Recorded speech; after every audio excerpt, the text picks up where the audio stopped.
The first day of summer, longest day of the year. From here, the sadness begins for those that love the long days, as it just begins to get darker and darker sooner. One day closer to death. You can look at it that way. You can look at any day that way. I'm just merely speaking on the light. That's how they would close it up at Poor Paul's every single night. Yeah. I was there many of them in my early 20s. They said, "You are now one day closer to death. We close in 2 hours." What's funny about that is not a place that you and I could go to now. Like, we could, but, but it wouldn't be the same. It's not the same. It's not the same. The best crack you'd have at it is at a nondescript happy hour time, just to check out the place. Just to go back in, just to feel the surroundings. Say hi to Joel, who's listened to the program for 20 odd years. Just to welcome in the environs yet again. I don't. It's been a long time. It has been a really long time. You know what I thought about this morning? I was thinking about Nick Saban's comments, and he was bitching on Joel Klatt's podcast. And anyhow, I was kind of rolling my eyes. Some of the things he said I agree with. Some of the things I don't.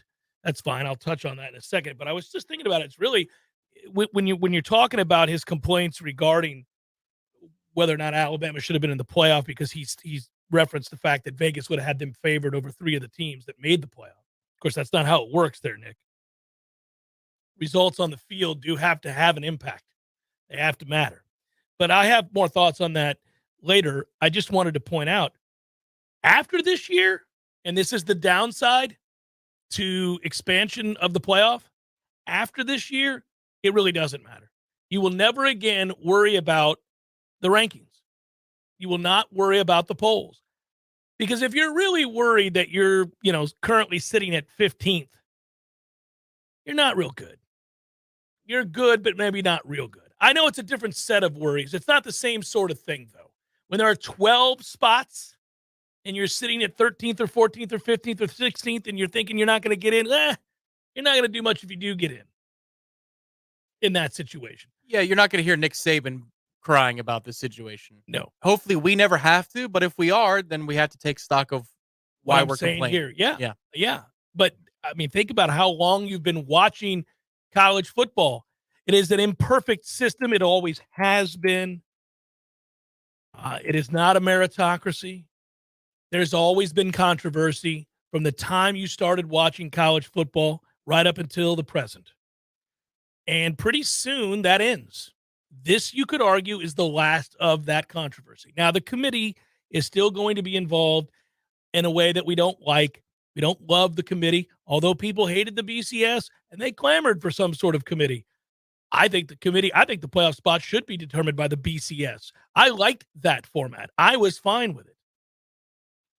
But that said, the worries about being squeezed, about being left out, are pretty much removed after this season. And it's weird because be careful what you wish for.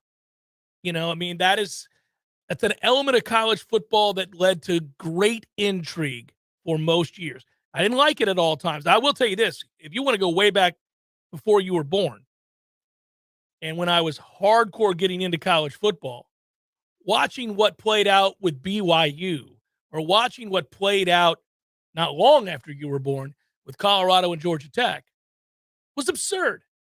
The idea that an AP poll or a coaches poll or a UPI poll that was going to have separate champions and the matchups were all fraught. It was silly. You could have the number 2 team in the country playing the number 9 team in the country in the country in a bowl game because of tie-ins. And number 1 was playing 5, and somehow we were going to deduce after all of this. It was not good. Bowl tie-ins extended all the way to the highest level of the bowl system itself. Yeah. Michigan, Nebraska, didn't they have a split title? Yeah. In the mid to late 90s? Mm-hmm. I remember that. Yeah, that's where you come into play. Yep. But, I remember that absurdity. The voters painted themselves into a corner, and every week they had to move BYU up that they stayed undefeated, and everybody knew BYU probably wasn't even a top 10 team. This is why Trevor Matich doesn't like analytics. BYU would have never won a national title. Get rid of this map. Tell me where I'm going. I don't like it. Newfangled map with roads, ways, We follow the stars. the sun and the moon. Yeah, it's yeah, it was Which revolve around us. yeah, Both of them. yeah, of the course. sun especially. So for those that aren't familiar, Nick was complaining about first of all, he mentioned that Vegas, the point spread, that Alabama would have been favored over 3 of the 4 teams that made the playoffs, and he's probably right about that. It doesn't really matter because the point spreads aren't how we determine who gets into the college football playoff. And I will say, if his larger point is this, that strength of schedule matters. Well, I agree with that. And just because you might be favored over a playoff team doesn't mean you should be in the playoff. It's a balance. And if you lose 4 times, Nick, and they didn't, but if you lose 4 times, for example, and you'd be favored still, let's say over a 1-loss TCU team. Should we throw away the results of the games played on the field and put you in over 11-1 TCU? Should you have a seat at 8-4? It's an imperfect system. Certainly have been times when the win-loss record is not an accurate assessment of a team's relative strength compared to another team with a much better record. But at some point, if the gap in the loss column is a robust 3 games and the strength of schedule isn't appreciably different, well, then our imperfect system kind of spits out the fact that, look, you have to go with the results of the games. They kind of matter. The good news is, again, Nick, and anybody else, it's going to 12 games soon. Hell, I'll argue that when they go to 12 teams, I'll argue that when they go to 12 teams, Tom, at some point, especially if we end up with these super conferences, a 12-team playoff would feature a 7-5 team. If your 5 losses are to top 10 teams and the 6 of your 7 wins are against top 25 teams, it wouldn't shock me if you snuck into a playoff down the road, a 12-team playoff at 7-5. Highly unlikely, very unlikely. 8-4 is more likely, certainly. And I guarantee that'll happen. There'll be an 8-4 team that makes the playoff. In a Super 2 conference reality, yes. I don't know right now. I don't think it would happen in the immediate. But if we get to a place where it's Big Ten and SEC and they've gone to 16 or 20 teams apiece or whatever it is, then perhaps. Yeah, you could even understand it, though, too, Tom. It wouldn't even be something that would be all that, argumentative. If your losses are on the road against a top 10 LSU, a top 10 Florida, a top 10 Georgia, and you lose a 3-point game at home to Alabama. We must be in 2035 with the top 10 Florida team. 3 more coaches down the line. Yeah. Well, so you see my point. That you could see how that would happen. Look, for a long time, this is why I was big time in favor of not, and I know it sounds cowardly, but I was always about wanting to win national championships. Like I want to hang banners. I want to fly flags. I care about winning national champ. You can't take it. It doesn't matter. Argue all you want to. That's a national title. So I would say, now listen, the ACC, you kind of were stuck. You were thankful that at that time you played a Florida, and then before Miami joined the ACC, you played a Miami. And you were thankful that you would sprinkle in a given year a Notre Dame or a Texas A&M, whomever, because you knew that the ACC wasn't going to get you where you needed to be. But a lot of years, I was like, don't add anybody you don't need to add, guys. Just go 12-0. And I don't care if you're 30-point favorites in 10 of the games. Just go undefeated, and you're going to win it. Jimbo 1.0 had this down. He was overruled by the administration towards the end of his tenure, but he liked the ramp-up games. He loved him some ramp-up games. That opening weekend, nobody. Second week, nobody. And then we start to ease on into the schedule. Towards the end of his time, he was overruled with key matchups and neutral sites for more money for the program because he was begging for more money. It became about money, yeah. But I tend to agree with that. Now, however, I think that goes away. The need for ramp-up games, if you've got 12 seats at the table, correct, and 5 conferences are going to have auto bids, and it might get whittled down to 4 or 3 eventually, Come on, man. You can play any team that you want anytime. Remember the reason I used to love this when he would get pressed on the question as to why he wanted to play games against severely outmatched opponents. He would talk as if he was doing them a favor, that these schools, it was empathy. Well, one game against us makes their entire athletic budget. College football will cease to exist if games like this aren't played. Okay, Jim. It can in October and November as well. Doesn't have to be the first week of the year. That always cracked me up, though. That was the best. Well, guys, I mean, these kids not everybody can play at Florida State.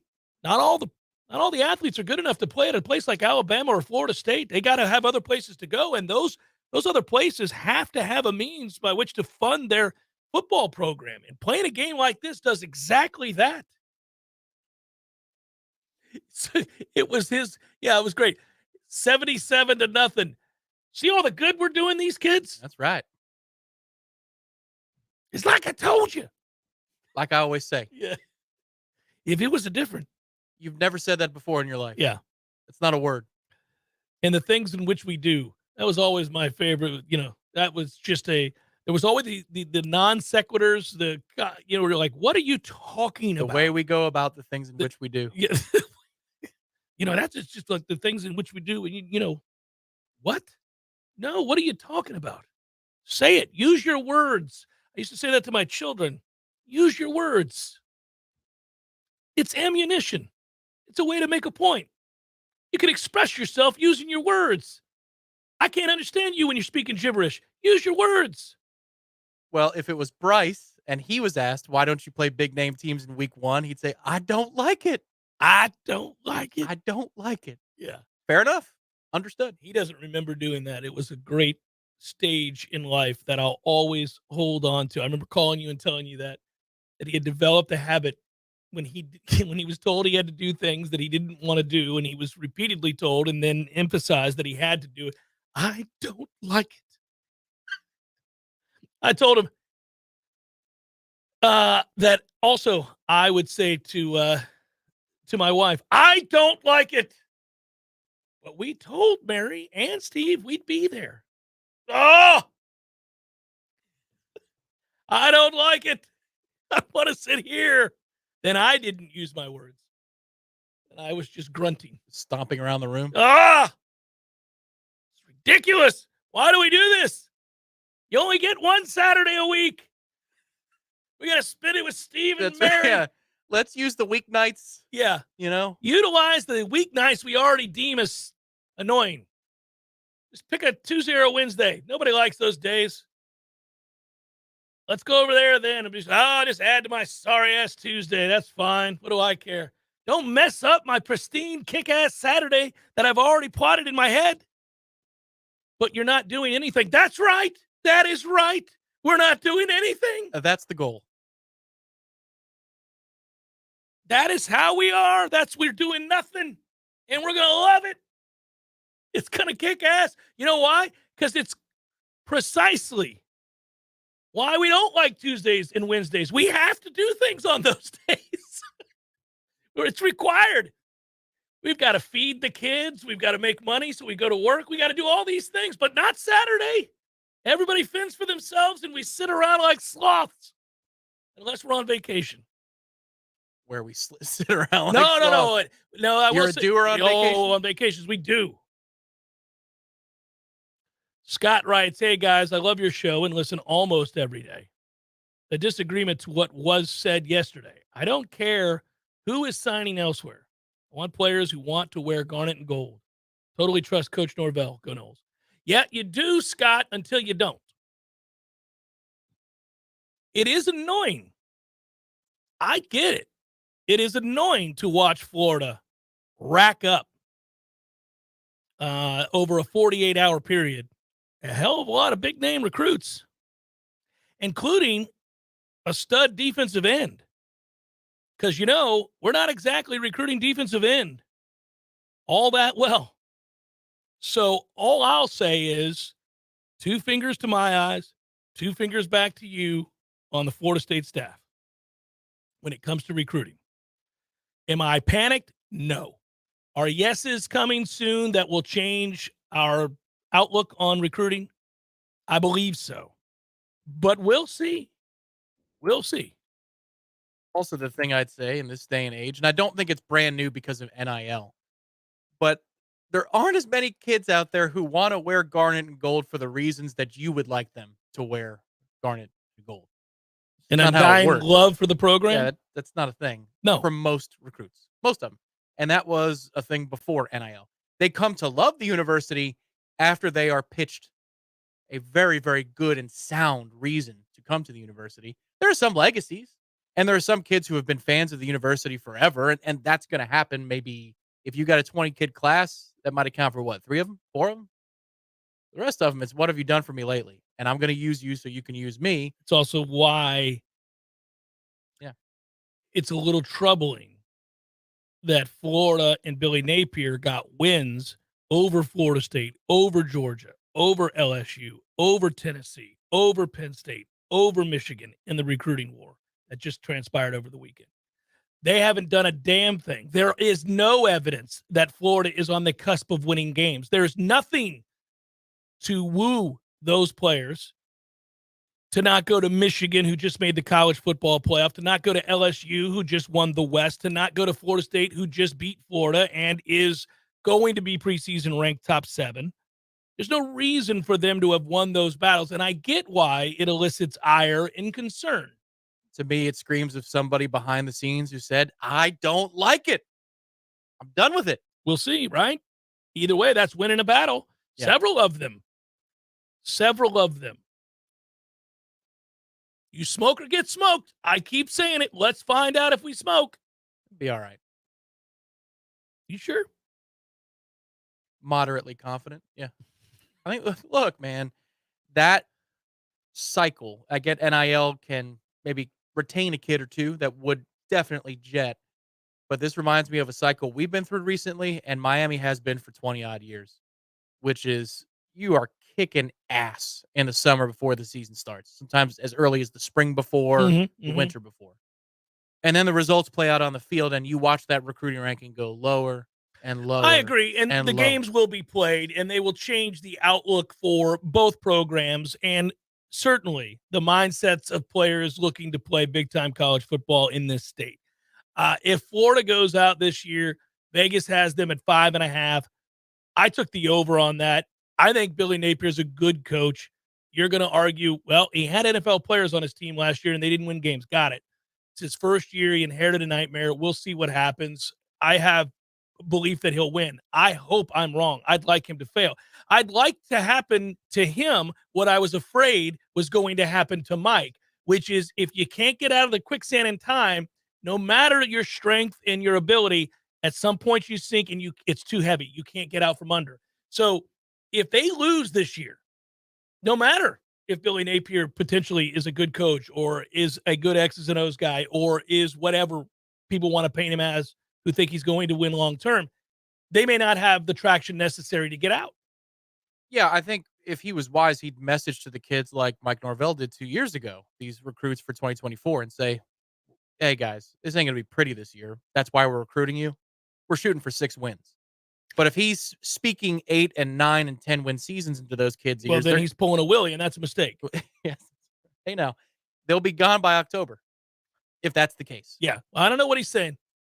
I know what he did do, though, just looking at the origins of these players, meaning where they're from. He figured out to go somewhere other than the state of Florida. He realized, like, okay, well, I'm not getting the kids in the state right now, but there are good players elsewhere, and I better go get them. That's what we did. Yes. We went outside of the state and to the portal, which was largely also outside of the state. But for high school kids, a lot of Arizonas and Californias, Yeah. So they got it's worth keeping an eye on. I'm not saying mash the panic button. I'm saying that in order to get folks to kind of walk down off that cliff a little bit here, they are going to have to maybe after this weekend get some strong yeses from these players that they've been able to house. It's been nice to have folks like that visiting. It's nicer when they leave saying, "Thank you so much. Hospitality appreciated. This is somewhere I'd like to be long term. I commit to Florida State." Let's get some of those "I commit to Florida State" handshakes on the way out the door. Let's get some of those on the books. to make everybody feel a little bit better. Because right now, they're just nice visits. That's a little disconcerting, and I understand. It was nice having Jimmy over. That was nice. We'll see if he invests. It's Jeff Cameron Show, 93.3 Real Talk Radio, Warchant TV. Zaxby's new chicken bacon. Ranch chicken ranch. Ranch bacon.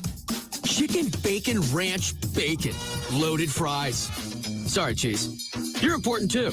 Woo, saucy. Zaxby's. Services, to call away. 222-7722. Heating and cooling is the job we do.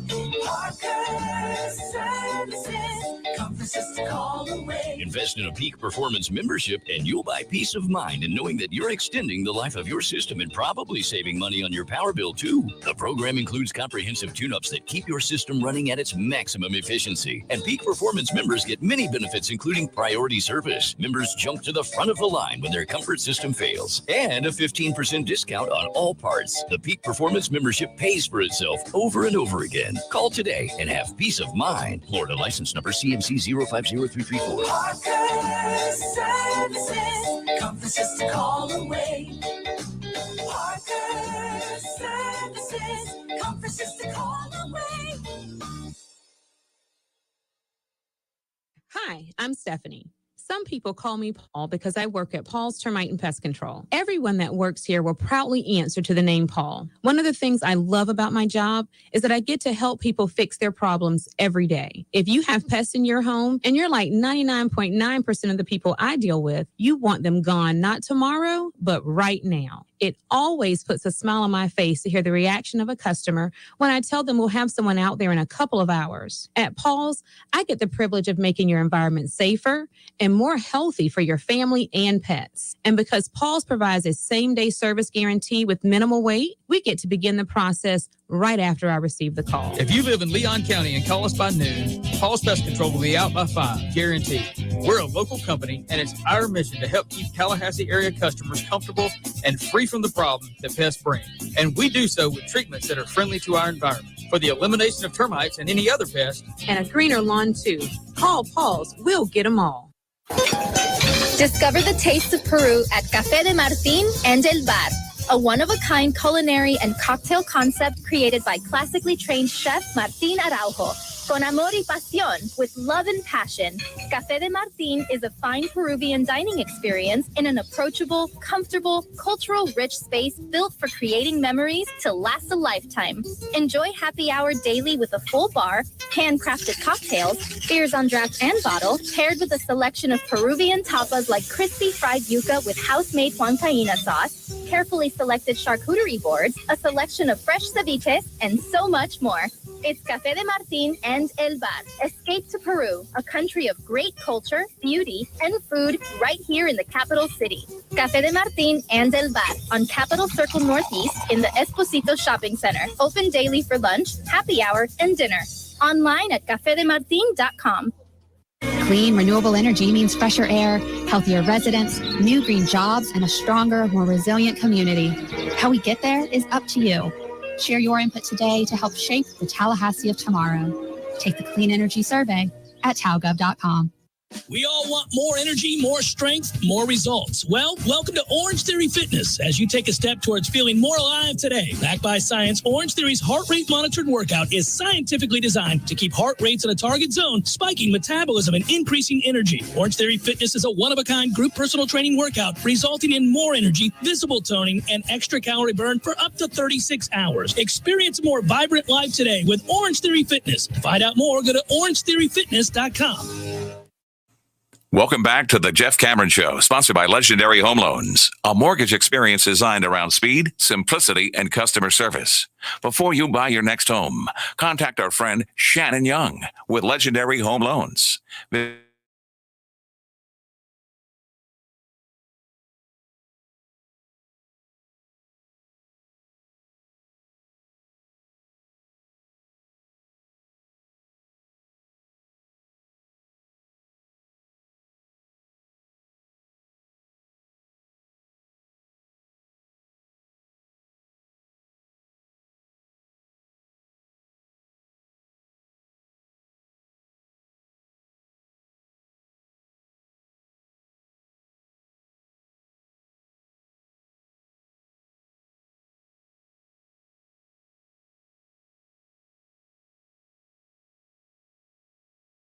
having our lengthy discussion a moment ago about recruiting and the goods and the bads and what we're waiting on. See now that folks are certainly entered into the conversation regarding that. Listen, I'm certainly not hitting the panic button, but I do think it warrants keeping an eye on, because if you identify a weakness on the staff, I think one of the places you would go is maybe recruiting the high school ranks, and in particular, certainly prior to bringing in Sertan, you would have said the lack of relationships throughout the state, at the high school level. So is this all just a function of Florida having a hot run that we're all panicking now? Like, No, what is the no. genesis of? Well, I'm sure that was the impetus for many comments, yes. But I think people have been waiting to, okay, we cooled off ever since the yes at tight end. That Like, was in April. That was, Yep. I mean, it's late June. Yeah. You're starting, and you've had a lot of kids in here. So it's not like you haven't had opportunities. Let's see this. Let's see this. Those relationships, those are great. I'm glad they're coming. That these guys are showing up is a step forward. It's been acknowledged. Yeah. But it's not enough just to have guys get here. I agree. It's just when you look at the schedule of what they have going on, this has been a loaded month. There's one more big time weekend this weekend, upwards of 15 official visitors. This is on a big campus. week, and I agree with you. They also have tentatively scheduled a giant weekend in late July ahead of camp to close out whatever they need to close out. I'm waiting until then, personally, before I ring the bell of panic. I get it that if you look specifically at this past weekend, a whole host of teams, including Florida, got a run of commits. Clemson was there before Florida, so they went on a hot streak. Maybe it's the combination of those two things. We're favorites preseason-wise in the ACC to win the conference. That a lot of books have Florida State as a slight favorite over Clemson in win totals and odds to win the ACC. Sure. That should parlay into more recruiting momentum. One would think Clemson's gotten hot. Florida's gotten hot. But the summer's a long period of time, and you've got one more giant weekend here and some time in July. If you get to, in short, kick off against LSU and we're still in the mid-teens, I'll have a problem then. I just have a hard time overreacting on June the 21st before I get to that place. I like seeing Florida not succeed. I like seeing Miami suck in recruiting and all these whispers around what Life Wallet can or cannot do in Ruiz and how that's going to collapse on itself. That's all fun. Florida got hot.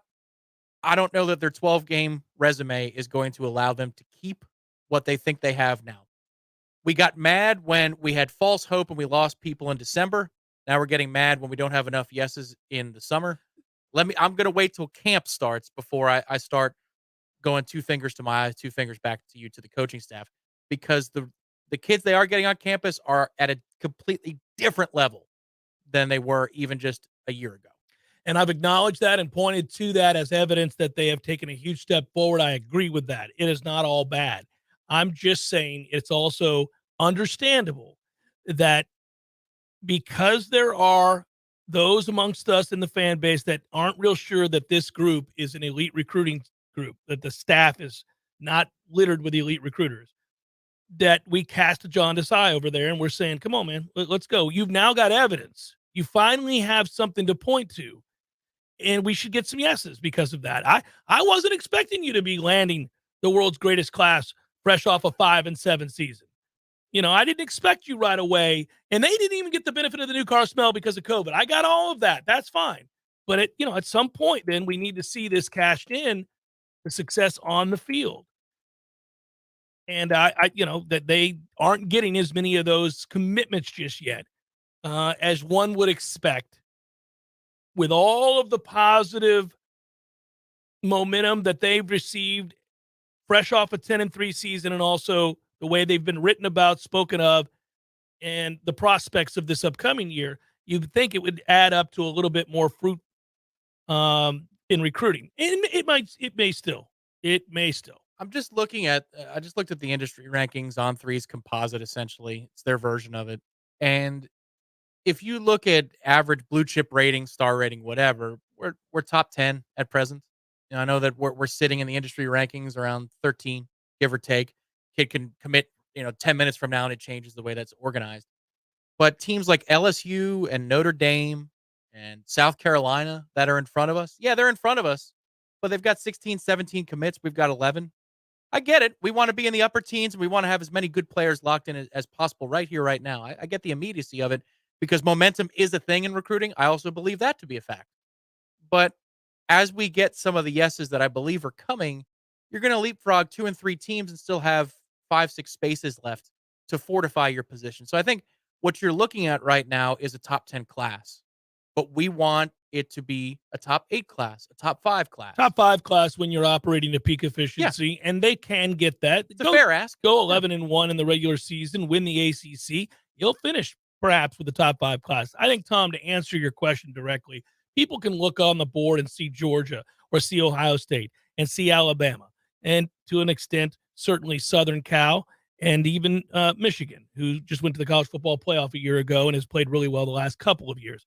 What they don't like is when they look up and see Florida, who is number 2 in the On3 rankings, and their average rating is 91, which is higher than that of Florida State. And people say that ought not be, and they are right. That ought not be. That is disturbing. Okay, so the issue is Florida then, specifically. I think that's the issue that leads people to be vocal. Yeah. I think that probably at home somebody might go, well, it's not cool we're behind Oregon. It's not cool we're behind, Clemson more directly. But people would, they're not going to really say anything about that. They're going to sit back and watch. Where they get vocal is they're like, what's going on in Florida? They got no momentum, none.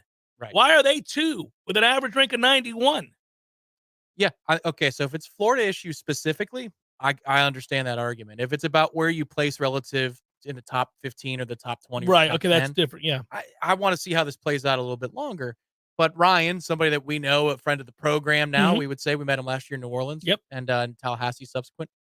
Said a Bull Gator friend of his believes that the collector's putting in work. That's the only explanation. There is no other explanation than the dead and buried Florida collective that didn't want to spend money. Somebody within that community said, the hell with that. We're going to get smoked. This is another 5 years we're going to be waiting to get it right if we don't start flipping our reputation right now. That's the only way Florida has done what it's done in the last week. And they get credit for it. They should, yeah. Because we obviously give credit to the Battles Inn for all that they've accomplished in a really short period of time. They've made news nationally. That's also a reason for the arms race and to support if, you think you're getting smoked. Yeah, you got to. But, again, I think it's one of those things where I'm willing to let this play out with the understanding that Florida State will still garner momentum so long as they have the kind of season they need to have. And Florida will lose the positive groundswell in commitments that they have currently when they go out and play poorly. If they go right off the bat and lose to Utah, we'll see. Big if. They beat Utah a year ago, despite the fact that Utah outplayed them and should have won the game, somehow threw a pick on the inch line like a bunch of a-holes. Anyhow, when that played out, you kind of like, you figured yourself, well, if they go 6-6, if they go 7-5, that's not going to light the world on fire. We'll be all right. Some of those commits they got now that have them at number 2 will certainly look another direction. Hopefully that direction's Florida State in the case of, say, prominent linebackers or defensive ends. But, the other part of it, while acknowledging that, is, there's some guys on the staff that aren't good recruiters, and we know that. And they're going to be solely reliant on the product. So the product has got to have to win the day for them because they're not particularly elite when it comes to persuasion. Yeah, if you want to discuss, are we maxed out as a on-field staff from a recruiting standpoint? I'd say no. Oh, the answer is no. Yeah, I'd agree with you. We took a step forward with Patrick Surtain. We did. And you could still take some other steps forward, but I think there's more to it now than there's ever been about juggling between portal and development and NIL. Does NIL's presence make it less imperative that you have a good recruiter? Or can you use some of those resources on development rather than the recruiting abilities of a position coach because you have NIL to act as a buffer? Some areas more than others, that is true, but you always want to be at max efficiency. You'd like, if you think that you can improve your staff in both the realm of recruiting but also teaching the game. Yeah. If there are guys out there that can do that and they're available to you and you have another guy on your staff that isn't doing those things, then yeah, it's going to create angst. Sure. if you can find a replacement position coach for any one of these coaches or coordinator that is better across the board and they fit culturally, that's the other part. They got to fit underneath Mike Norvell's philosophy, has to make sense and click. Then hell yeah, you make the move. I just wonder, there's a check and balances to this whole thing now with NIL that's a little bit different. So I think when you make moves, you don't do so out of panic solely because of high school recruiting, because winning an NIL can account for maybe a little bit of a gap there in a way that it wasn't allowed to, at least on the up and up before.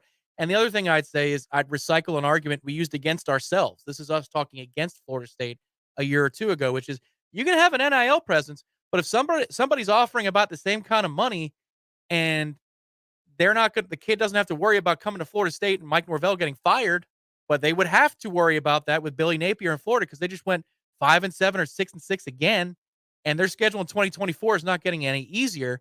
And you're telling me the offer is roughly the same? Coming to Florida State all day long. That's where the proof of concept season is so critical for Florida this year. It's nice that their collective woke up, but they actually need the wins in order to put themselves in a position because their schedule, again, next year is not easy at all. So where is that on-the-field proof going to come from for them? Yeah, they got to win more games this year than they're projected to do. That's why I hold out hope that the class that they currently have will not stay together. And those are two separate things. Their class won't stay together, but will ours improve? You know, one would like to think the answer is yes to that for the same reasons, the on-the-field product. James B., I'll answer your question. Also say thank you to Marcus. I appreciate you fellas. Go Knowles, writes Marcus. Thanks, Marcus. Woo! James, I'll answer your question on the other side of the break. I think we have tangible evidence already. First of all, there was a coach that he replaced. So it was addition by subtraction, just getting rid of the guy that has moved it on down the road to Arkansas. The other part of that is look at the kids that have been visiting. I said I was going to answer after the break. I'm answering now. Look at the caliber of players in the secondary that are coming to Florida State.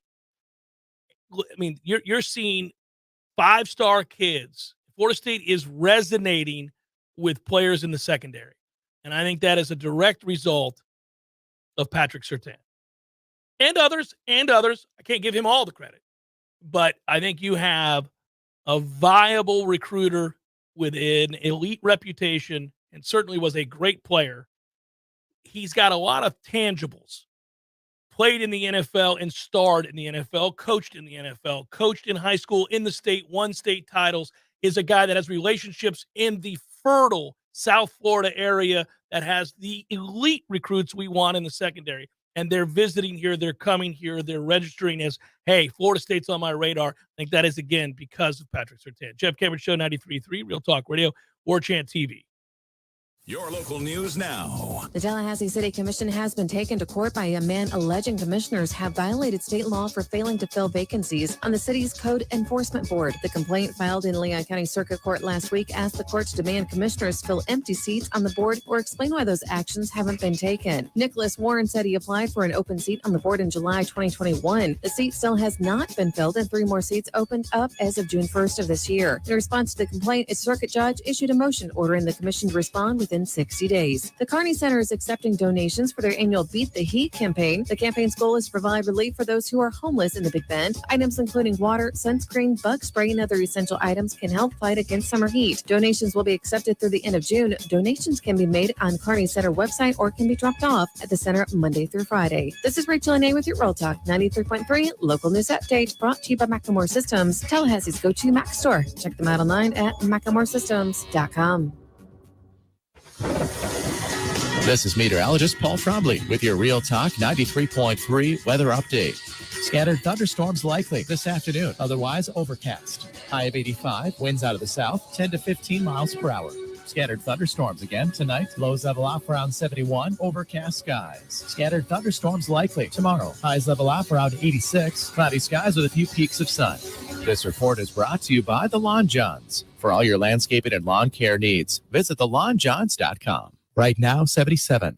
Someone who thought texting was a better idea than stopping for a traffic light slams into your rear bumper. Now your back is injured and you've got to be at work and rehab, all without a car. I'm Dana Brooks of Basic Brooks Law Offices, and we hear stories like this every day. You shouldn't pay for someone else's mistake. Call us at 850-777-7777 and we'll make sure you come back stronger. My man, Eddie. Jeff, what's happening, dude? Bears eating people all over the place. I read another article today. It's the third one in the last month of somebody getting mauled to death by a bear. Man, bears have their own space. Well, you got to let them have that. You do. You got to stay clear of bears, is what you're saying? Yes. I got a question for you. Here you go. If you had to be mauled to death, eaten alive by any animal in the world, which would you choose to eat you alive? Ooh, I think maybe I'd want, I don't know, longevity time, a mouse. Just a slow burn. Slow burn. This thing just finished the pinky. It's been a month. I could go to work. I could still do my thing. I could probably live 30 years. I thought you were going to say great white because it'd be quick, or a grizzly. We went with mouse. Yeah, mouse. Okay. Mouse it is. Gordo's bringing the flavor and flair of Cuban food to Tallahassee since 1996. The Jeff Cameron Show, brought to you by Orange Theory Fitness. 2 Tallahassee locations, Midtown on Thomasville Road and North.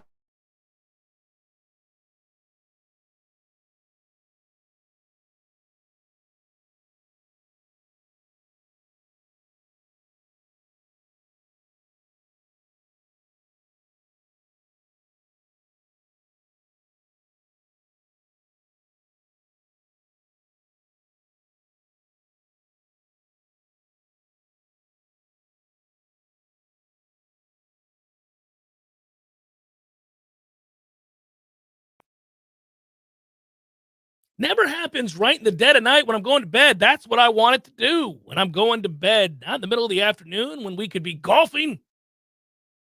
And the mornings of late, too. Every morning. 3-4 times in the last week. 5 in the morning when it's raining. Love it.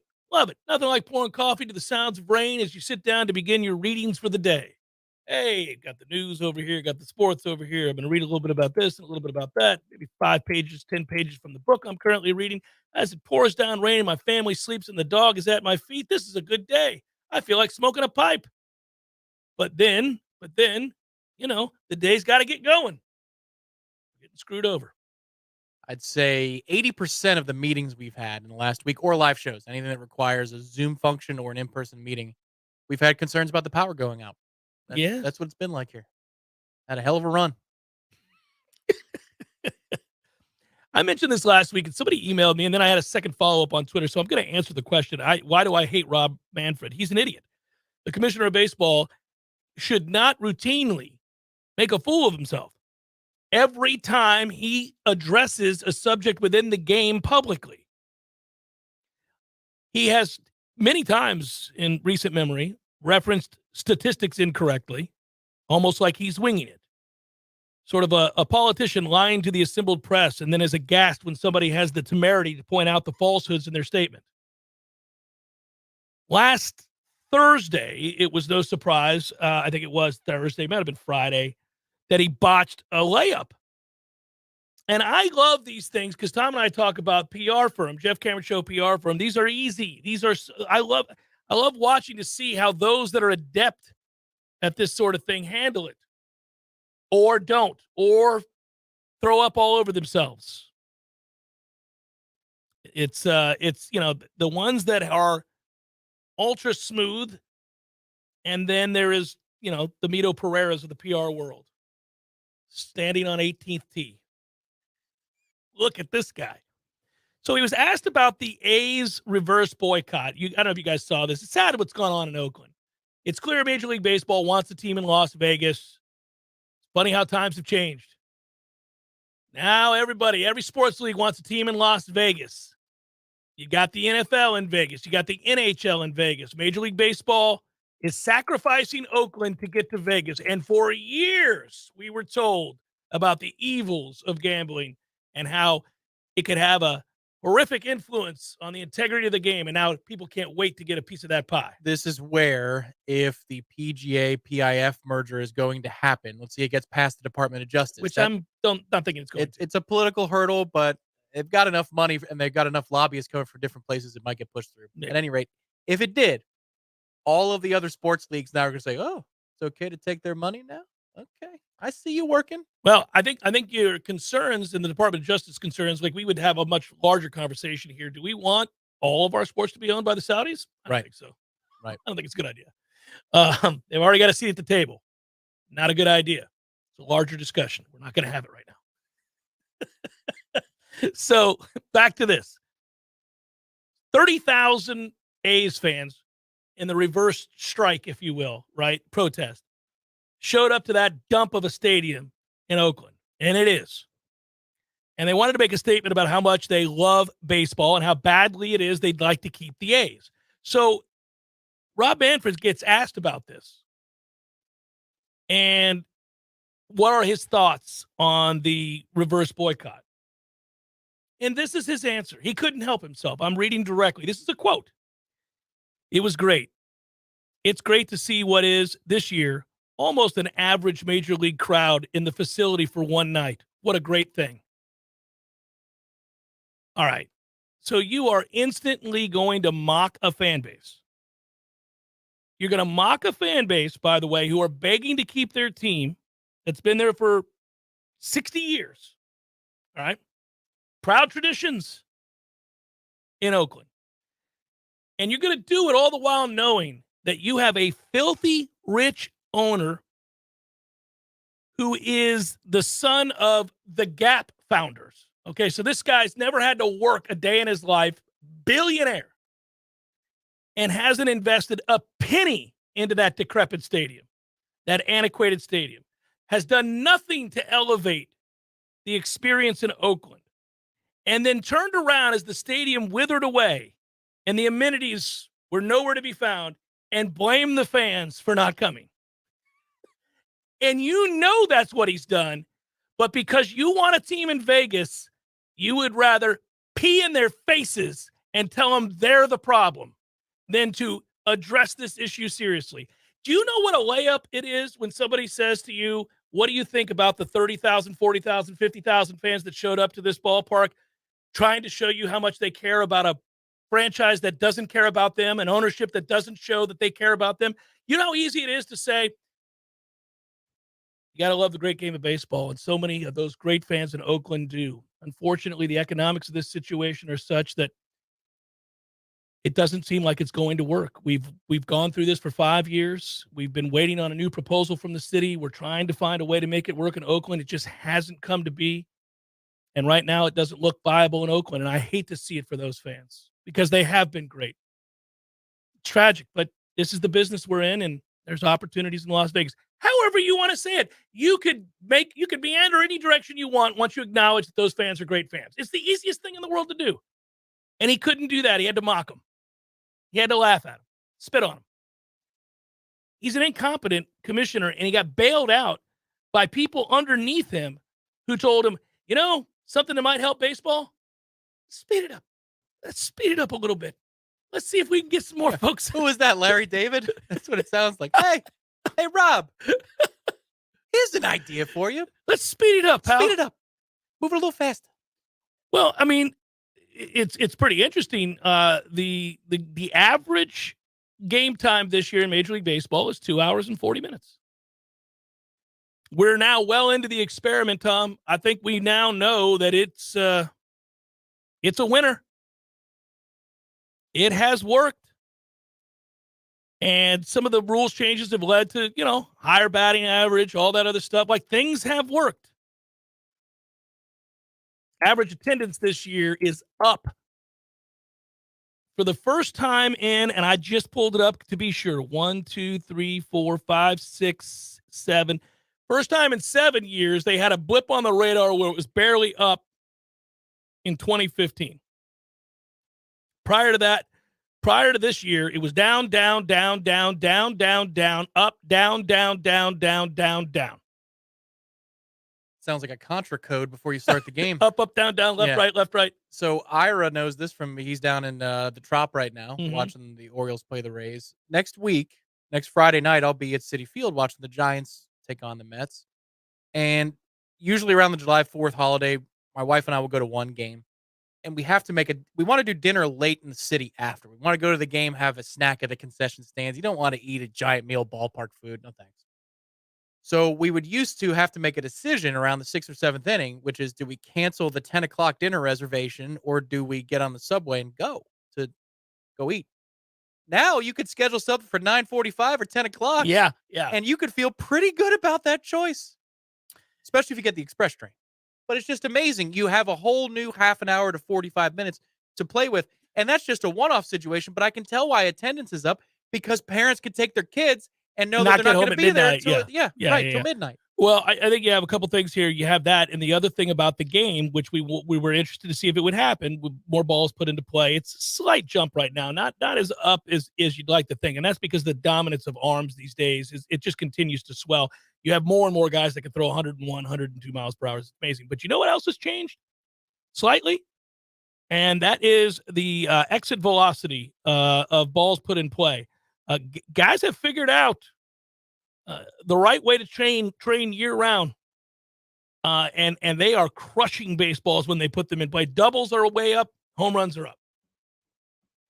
More doubles, more home runs, more balls put in play, higher batting average, shorter period time frame. Hey, attendance is up. Imagine that. Hour number 2 forthcoming. Stay with.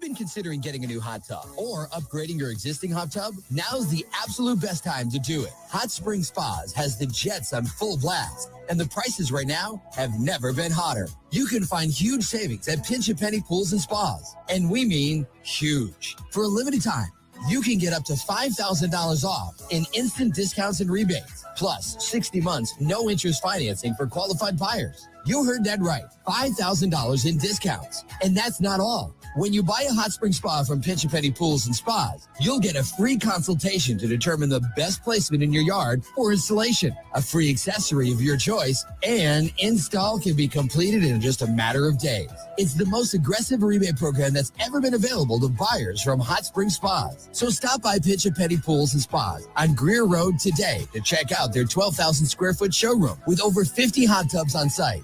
If you're ready to relax, Pinch a Penny Pools and Spas is ready to show you how. Power Mill Training Academy equips motivated athletes focused on baseball and softball with the specific tools to reach their true potential. Now, you'll read that if you go to their website, but I'm here to tell you that, look, whether it's your daughter wanting to play softball, your son wants to play baseball, or maybe they just want to have fun and get the most out of their abilities, and that's where Power Mill comes into play. They've got coaches and camps that teach for every level of play for your son or your daughter. To learn more, go to PowerMillSports.com. Hey, no fans, our partner ISF Inc. is a national management and IT consulting firm located right here in Tallahassee, Florida, solving the future for state governments through strategy, process, and technology. As a trusted advisor for state governments, ISF knows the importance of defining a clear and detailed strategy. Our friends at ISF can help your organization create a strategy that sets you on a path to success. ISF, your vision plus our expertise brings your brilliant ideas to life. Visit ISF.com to learn more. ISF, solving the future. Widden Glass has been taking care of business since 1945. When you call Widden Glass, you're dealing with experienced, reliable professionals who offer only the best. Like Widden's top-of-the-line bath enclosures that provide style and luxury at an affordable price. Eye-catching storefronts are a specialty at Widden Glass. We'll help you design it and install it.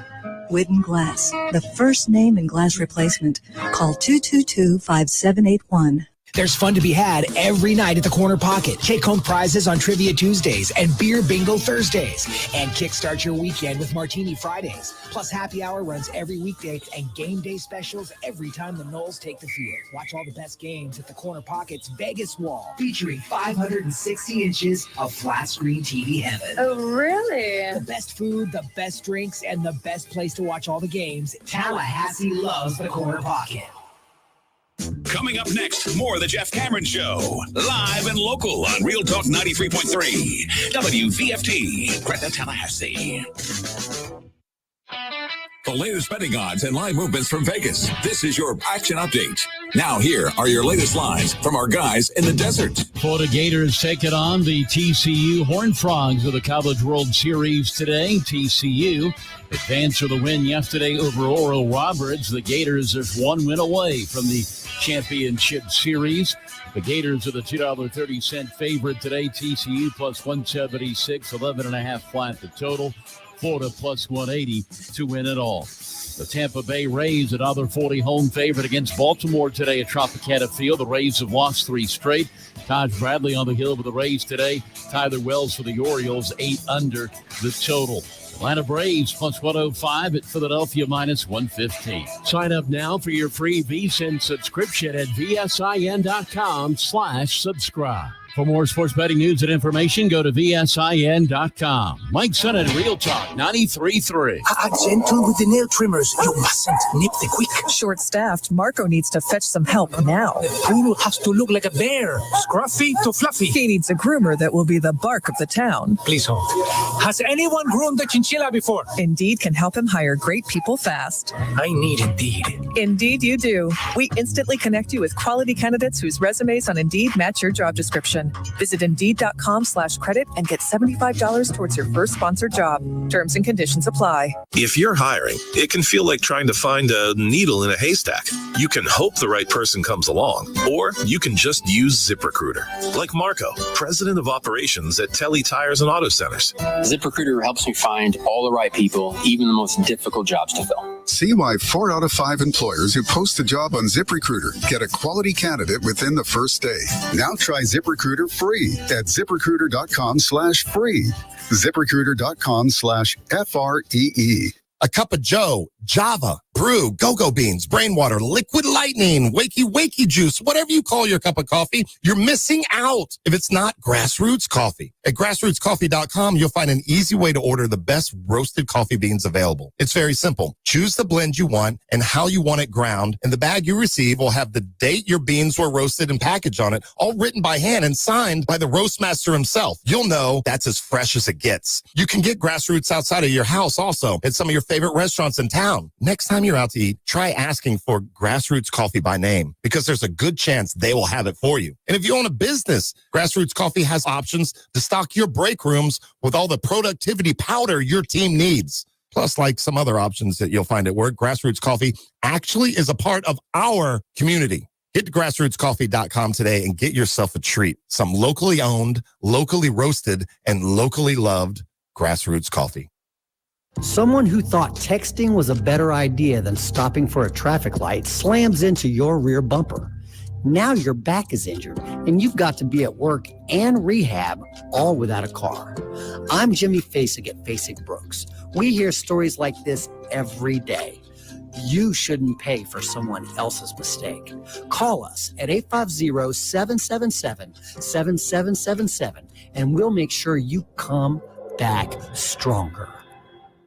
We all want more energy, more strength, more results. Well, welcome to Orange Theory Fitness as you take a step towards feeling more alive today. Backed by science, Orange Theory's heart rate monitored workout is scientifically designed to keep heart rates in a target zone, spiking metabolism and increasing energy. Orange Theory Fitness is a one-of-a-kind group personal training workout resulting in more energy, visible toning, and extra calorie burn for up to 36 hours. Experience a more vibrant life today with Orange Theory Fitness. Find out more, go to orangetheoryfitness.com.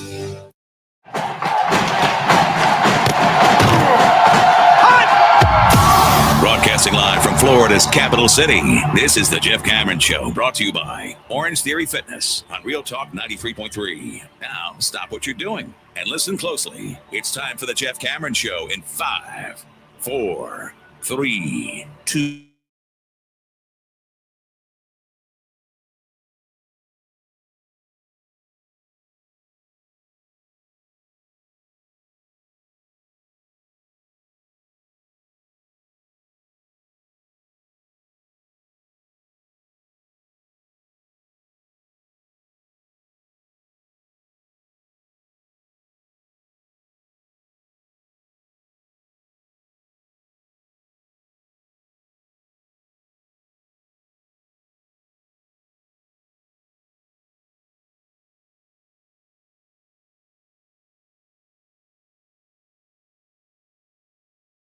Yes, I can taste a cold beer in my future. I can. I'm not yearning for one. I've been buttoned up most of the weeks these days, but I did have a cold one with my good buddy Andy, the owner of Orange Theory Fitness. All kinds of great specials going on right now at Orange Theory Fitness. Check them out. 2 locations, one in Midtown, one on the north side there. You can't go wrong. Science backed. That's all you need to hear, right? Works. I mean, look at these pecs. Jesus. Anyhow, Orange Theory Fitness. This is not Seminole headlines. No, I know. So I did have a conversation with him, speaking of which, that we both thoroughly enjoyed because we were both kind of giddy. You said it earlier today, too, and it's along these lines. You can feel the engine revving a little bit. You can feel things starting to get moving a little bit here. I'm starting to talk to folks about, I can't go see you then. I'd love to meet up, but I can't. I'm going to be in Charlotte at the ACC kickoff. Well, we better do it before August because, camp starts. And once camp starts, then you realize, then it hits you. Then you feel that weight, but it's a good kind of weight. And you feel that weight that, oh, wait, June is basically over. Summer just started today. June is sayonara. That's it. Yeah, man. You've got your trips mostly mapped out. I know you're moving a couple things around I'm over having next a month. few things around, yeah. I've got my next and final 2 until January, all done. Wow. And they occur between now and the end of, scheduled out. I haven't experienced them yet. Yeah, but I've got 2 before ACC kickoff, and then, lesson learned from last year. December is for Warchant. There's no reason for the season except for warchant.com. I say that to everybody anyhow. Well, that's good that it's your mom's birthday. Have you considered signing up for warchant.com? Which, if you haven't, let's go. Sign up for warchant.com. I get so mad when people say happy holidays to me. I say, Warchant is the reason for the season. Stand down. Check it out.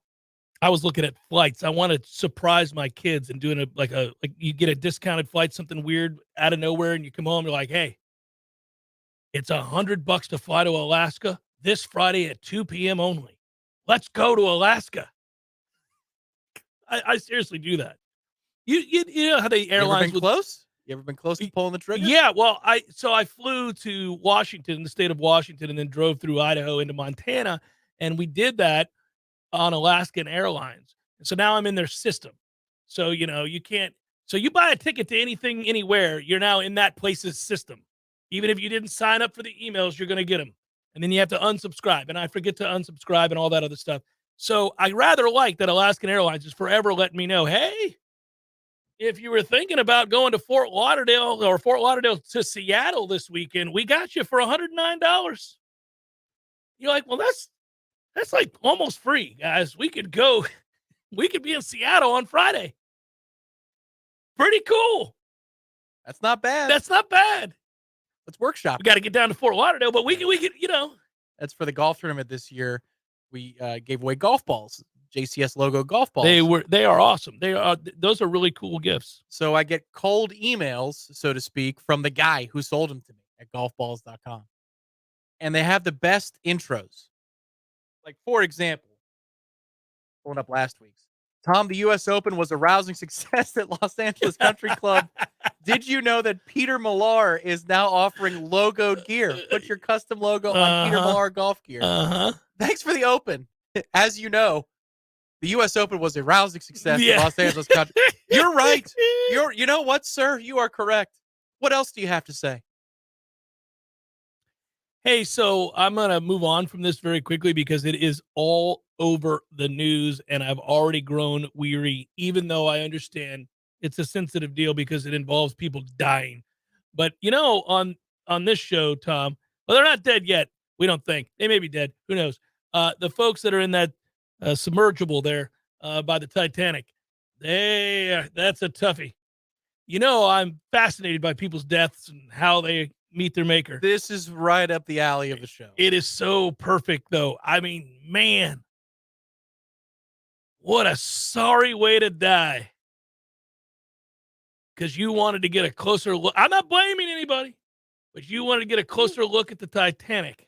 You could blame a couple of entities here, for sure. But that said, I'm not getting into the billionaire who took his son or anything else. I don't care. Whatever.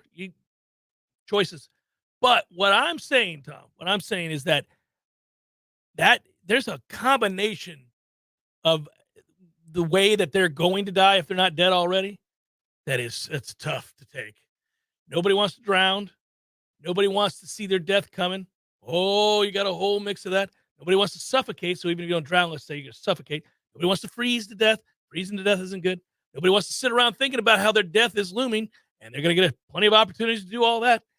Nobody wants to be in the pitch dark, unable to see a damn thing while you're sitting around waiting to die, surrounded like sardines with everybody else. Holy moly, this way would suck. I'd be like, open the hatch. Let's call it a day, everybody. Open the hatch. I don't know if they can. This is, what, are we going to sit here for a week? Open the hatch. Let's get crushed. Let's implode. Let's do it right now. Open the hatch. Then be like, calm down, man. Can somebody shut him up? You can just see it. Can we co-op that for the first day of camp? Open the hatch. Well, the first day of fall. Open the hatch. Open the hatch. Danny, don't you ever go down in there, one of those submersibles. Don't you do it. Danny's the owner, operator, and superstar that is a partner of the Jeff Cameron Show. He and, of course. You're talking in Zaxby's Danny? Yeah. That's awesome. Don't you do it. Don't you go down You're a there. world traveler. Yeah. This is a trip you don't want to take. Don't you do it. It'd be terrible. Get stuck down there, then what? There you are. There you are, stuck down there with these other a-holes, shoulder to shoulder, freezing to death, running out of air. You could say you've done it, but you won't be able to say it for long. No. And then what? Say you got back to the top. Zaxby's, proud Golden Chief boosters for over 18 years, and that sandwich is something. It is sizable. More importantly, it is delicious. Pickles galore if you want them. Split top bun. There it is. One of 77 Zaxby's locations near you, right here in Tallahassee. They're on every corner. Get you to a Zaxby's. You got a pool party coming up for the summer, Platters, birthday parties. The platter. It's just, you're done. That's it. The job is over. Everybody's happy. You order the platter, you pick it up, you're done. P. Simpson, you win again. Worst song ever made. That's right. I'd crank it up. Now you really want me to open the hatch, don't you? It was always burning. Here we go. You're crying. You turn it into a minor chord, and it turns into a sad version of the song. Oh, my God. Yeah, that's it. Open the hatch. Use it for when we start.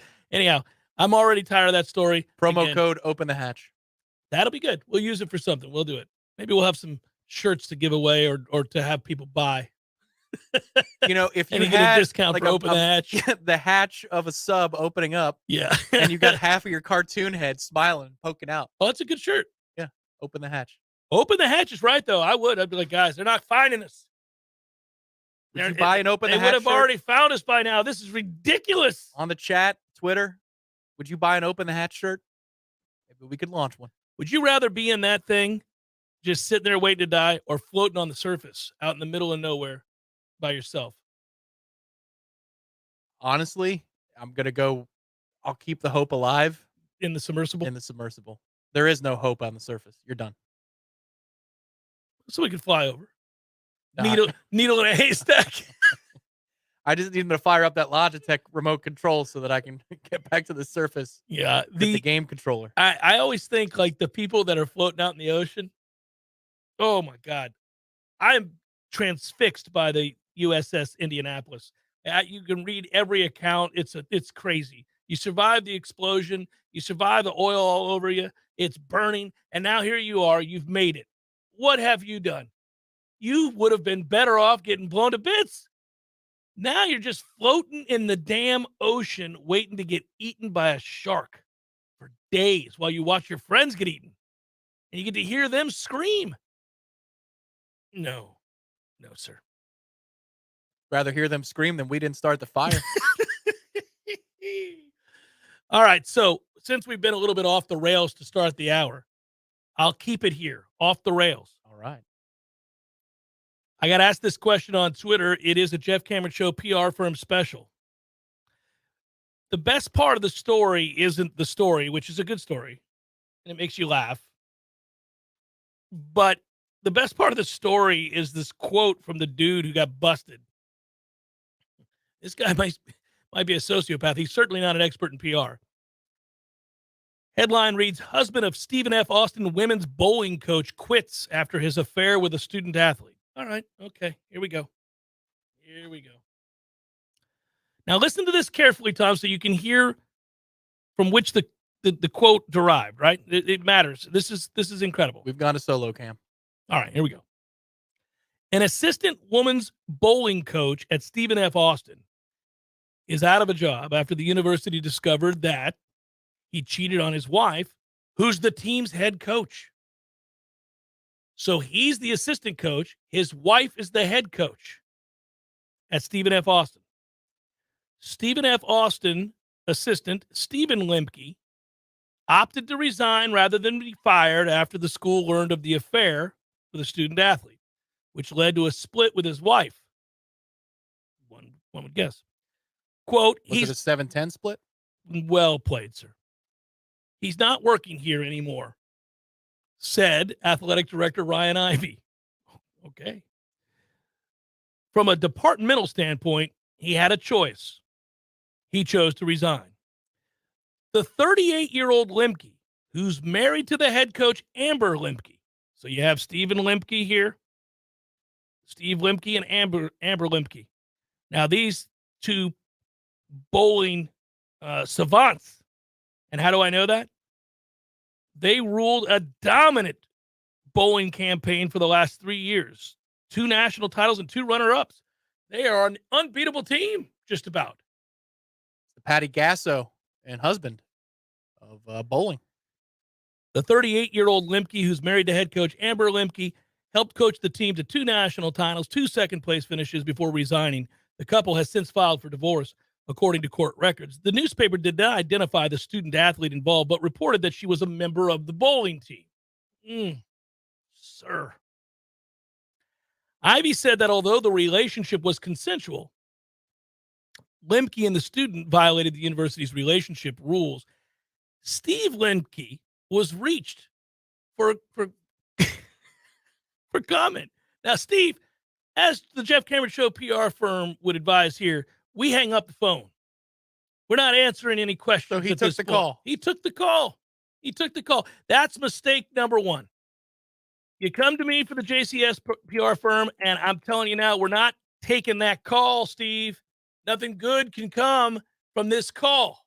Put the phone down, Steve. Steve, put it down. Nobody wants to hear your side of it. You cheated on your wife, who's the head coach, who brought you in as an assistant, with one of her bowlers. My guess is, rightfully, that she's probably not a 35-year-old student athlete. So you cheated on your wife with like a 19-year-old, and my man, she's on the team. She had a 207 average. So he violated the university's relationship rules. Steve said his wife learned of the relationship because she saw text messages on his phone. Jesus, man, has nobody learned anything from Tiger Woods? Has nobody learned? You can't willy-nilly, if you're a philanderer, if this is what you do, you can't leave your phone around. If you're texting with, the person you're cheating with, you can't have it sitting down on the coffee table as you doze off. Tiger learned a very valuable lesson. Many a man has been caught that way. And if that's your cup of tea. Now, again, I'm not getting into all that. I'm just saying he knows he's cheating with this girl. What are you doing? Put your phone in your pocket, dude. Get a burner. Do something. Quote, he goes on to answer more questions, Tom. Oh, sure. I'll take it. Come on. Anything else you want to ask me? Yes.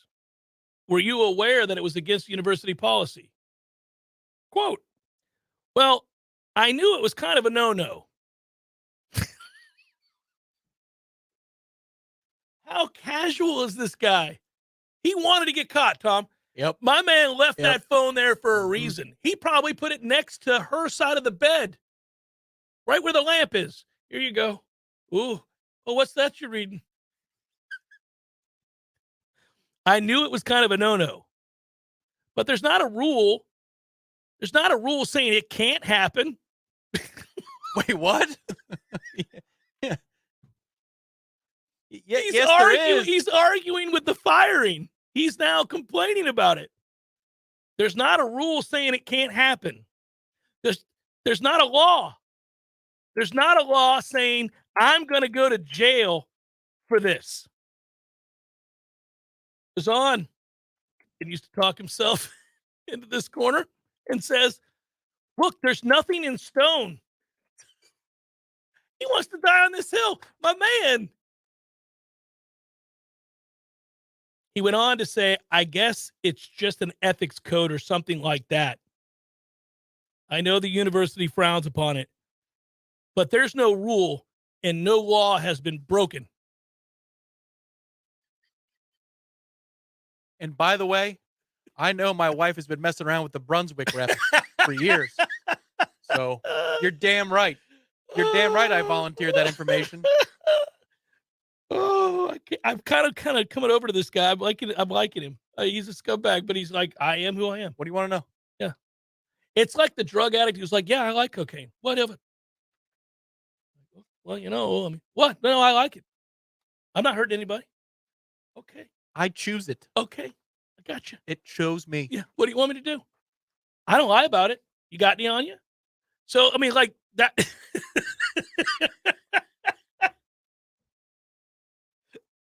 I knew it was kind of a no-no. Yes. The wife was reached, the head coach was reached for comment, and she said that she's filed for divorce. Please tell me that he was smoking a cigarette laughing as he said that. Well, I knew it was kind of a no-no. But have you seen her? Huh? I mean, take a look. Lane 4. You know how fun it is to watch her bowl? Mm-hmm. Jeff Cameron Show, 93.3 Real Talk Radio, Warchant TV.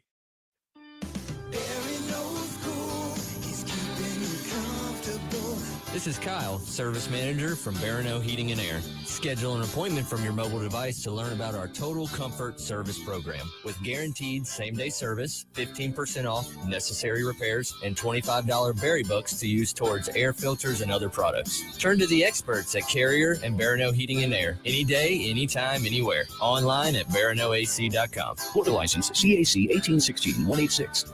Hey folks, it's me, Mac and More, spokesperson for Tallahassee's favorite Apple and Mac product store, Mac and More. We all know what Mac is all about. It's your MacBooks, iMacs, Apple Watch, iPhones, iPads, we've all got them. But what's really cool is the and more. And there's a lot more at Mac and More. They can help set up your new gear, migrate and back up your data, teach you new tricks, and how to use everything better. And if something costs too much to fix, they'll tell you the truth.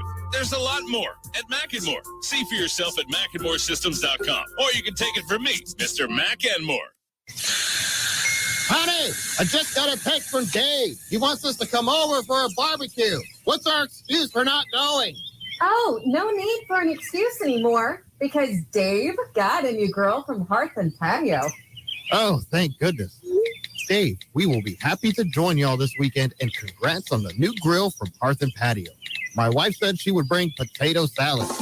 Hearth and Patio invites you to elevate your grilling game this year with one of their amazing grills from Fire Magic, Broil Master, or Blaze Grills. Call them today, 850-727-4282. That's 850-727-4282, or visit them online at hearthpatiotallahassee.com. Hearth and Patio, making barbecues great in the Sunshine State. Honey, Dave said no raisins in the potato salad this time. Call them today, 850-727-4282. That's 850-727-4282, or visit them online at hearthpatiotallahassee.com.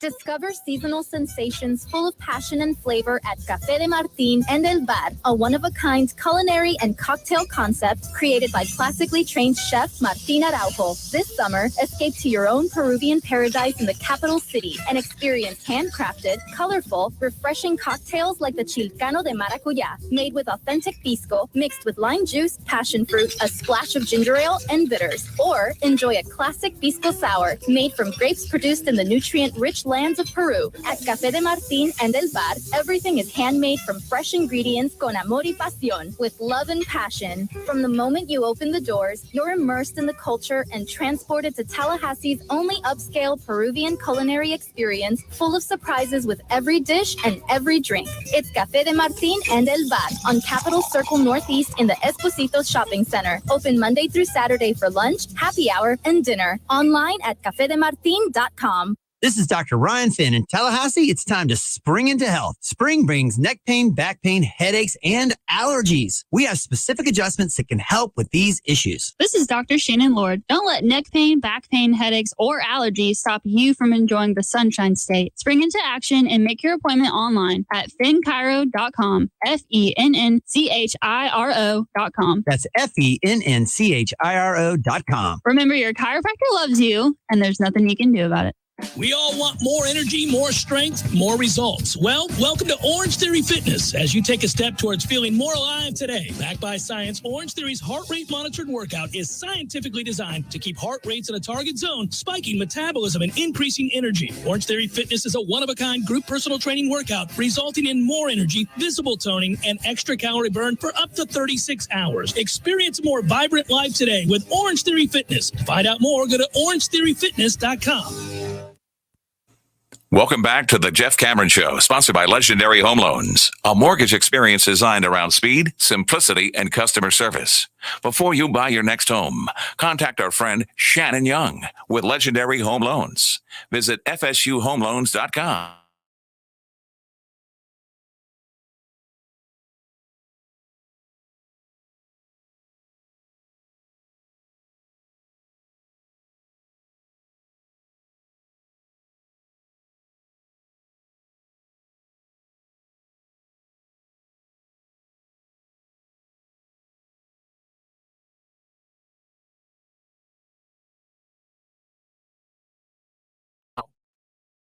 Wow. Florida on top of TCU 2-1 in the first, because of course they are. Cubs 6, Pirates 3. We're going to get swept by the Cubs for the second time in 7 days. The dream is over, Tom. Boy, you're in a good mood to start this segment. The dream is over. Well, runners at first and third for the Buccos, down 3. We'll see. We'll see. Man. Went from the penthouse to the outhouse in a hurry. Did my Pirates. Kind of always figured that was coming. How well do you remember Clark Hagan's? 0%. It's weird. I'm glad you said that. I felt bad when I read that story. He's deceased. Died at the age of 46. 46? That was confirmed today. Now, why did I feel bad? Well, you don't like to see somebody die at 46, and I don't know the circumstances, and it was less the human interest story and more of this, Tom, at least from me. Former Steelers outside linebacker and Super Bowl champion Clark Hagan's died at the age of 46, a team spokesperson confirmed Wednesday morning. No cause of death was disclosed. He was a fifth-round pick by the Steelers out of Colorado State. That was in the 2000 NFL Draft. He spent 8 years in Pittsburgh, started alongside Joey Porter on a team that beat the Seahawks to win the Super Bowl in 2006, and I don't remember him in the slightest.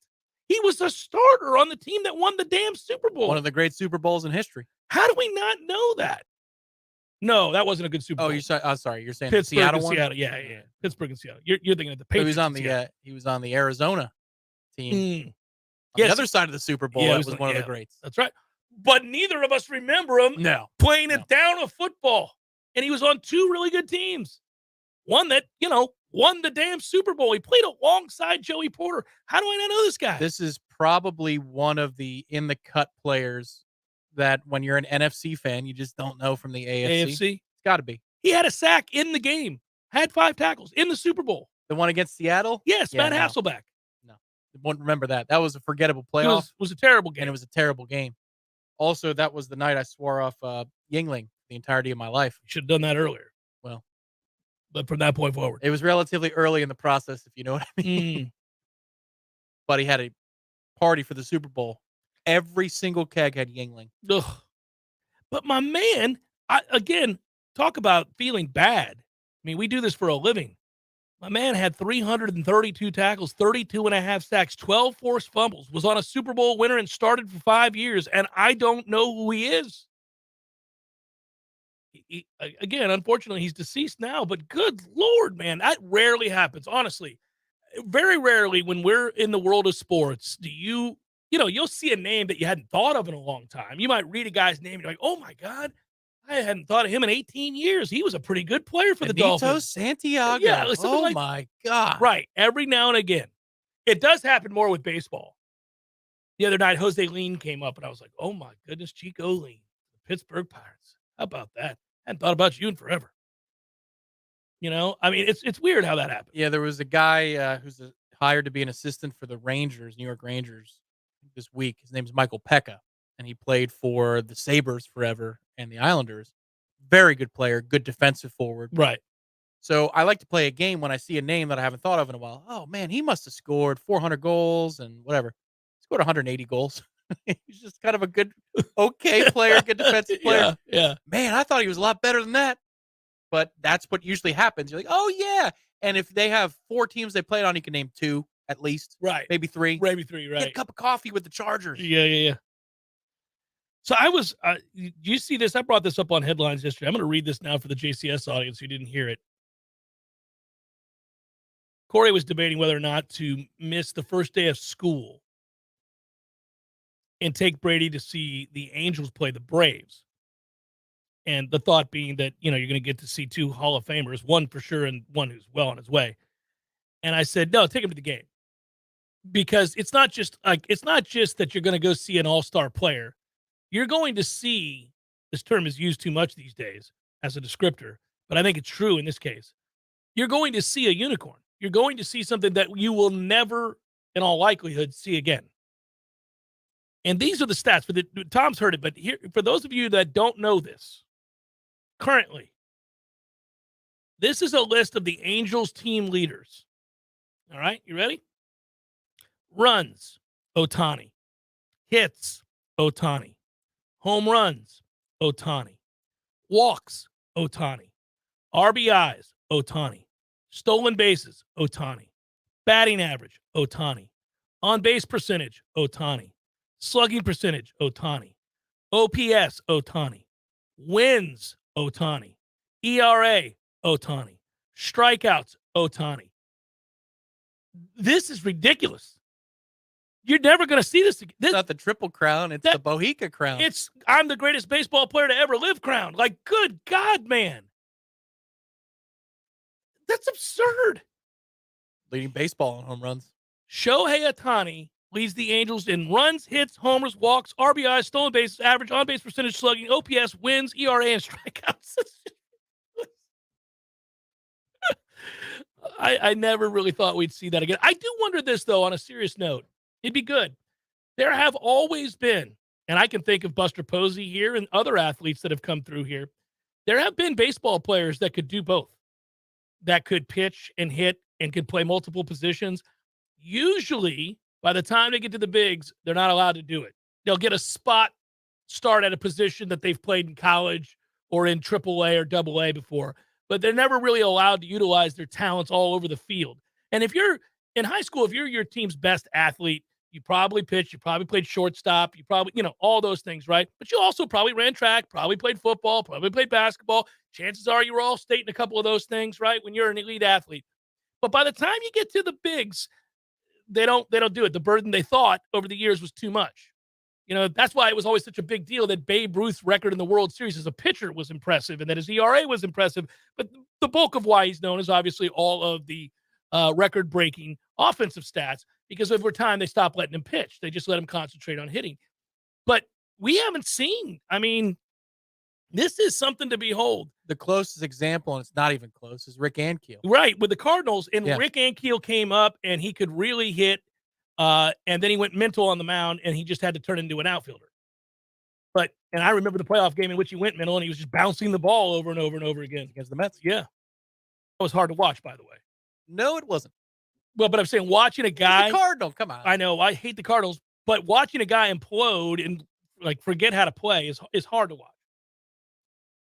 But yeah, Rick Ankiel, and then he had to make something of a career, and he did as an offensive player, but he was an average offensive player. So here's the thing. This guy isn't just pitching and playing in the field. He's like the best at it in both regards. It's silly. I miss Fat Jameis too, Ryan. Those segments are funny. The picture of him holding the glove up, big cheeks poking out the side, uniform barely containing him. Yeah, I want his NFL career to tank so he can give it a go in baseball. Go back and pitch. Yeah. Then take a photo next to Pedro because they both have similar builds. Well, Pedro's much smaller. Much smaller, yeah. No, but you know what I'm saying? Yeah, They've got their chunky look and then they've got their skinny look. My favorite is when Pedro arrives on the set of MLB Network, and you never know from year to year, is this a year where he's keeping it together, or is this a year he's let it go? It's been a good year for him. Yes. He's gotten it back A together. couple of years ago, my man was a tank. I was like, oh, Pedro, it is very obvious you have money. You're not missing the delectable drink, food item, you name it, pastry. He's getting it on the way in. But yeah, so and I will say this in regards to Jameis's football career. He was playing well before he got hurt, and then he breaks his back. He's had two really unfortunate circumstances in New Orleans. The knee, obviously, against the Bucks.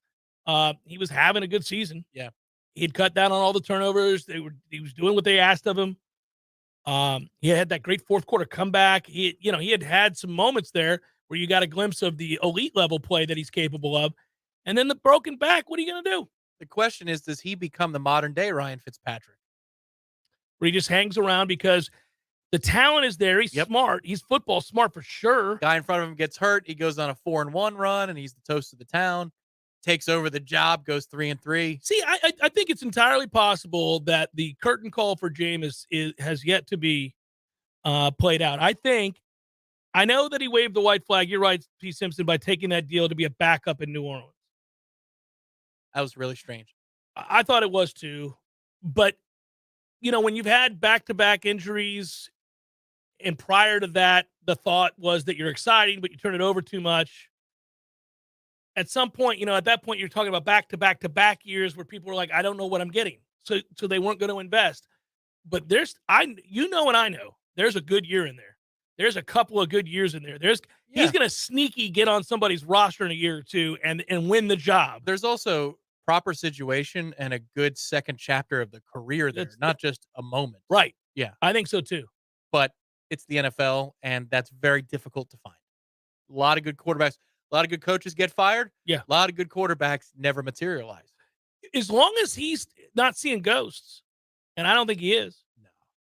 As long as he's not seeing ghosts, then I think he'll get another opportunity. I'm rooting for him too. I think it's there. I agree with you. I think he'll have a year where we're like, oh, there it is. There's the 4,000+ yard Jameis. I think the key will be, can he do that? Will he do that? Does he find the right landing spot and get into a situation where he can throw for 33 touchdowns and 16 interceptions and 4,000+ yards and get a second chance and then sustain that, I think it has to be, if he's going to get a real shot at starting, it has to be through injury ahead of him on the depth chart, though. I don't know that it's by default he can have a good run for 3 games with New Orleans because Carr goes down and somebody says, we're going to turn the keys over to you, Jameis. Mm-hmm. I think it has to be almost like Carr would go down. He elevates and they say, oh, we've got the right guy here. He was just our backup. But I don't know that it could be the other way anymore. This offseason was it. This offseason was it.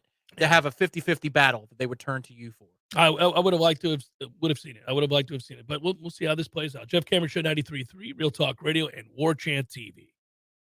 Your local news now. Leon County School Superintendent Rocky Hanna reached an agreement with the Florida Department of Education. The agreement comes after Hanna was accused in April of having a history of defying the law or failing to follow the law with fidelity, along with using his position to politically influence others under his authority. According to a settlement agreement from the State of Florida Education Practices Commission, if Hanna becomes employed in a Florida position that requires his teaching certificate, he'll have to participate in the following stipulations: 2 years probation, college-level courses focusing on educational leadership and education education ethics, a $1,000 fine to the Education Practices Commission during probationary period. Back in early April, FDOE Commissioner Manny Diaz Jr. sent a letter to Superintendent Hanna stating there was probable cause to justify sanctions against Hanna's state educator's certificate. The settlement agreement states Hanna neither admits nor denies, but elects not to contest the allegations. This is Rachel Anay with your Real Talk 93.3 local news update, brought to you by Macklemore Systems, Tallahassee's go-to Mac store. Check them out online at MacklemoreSystems.com.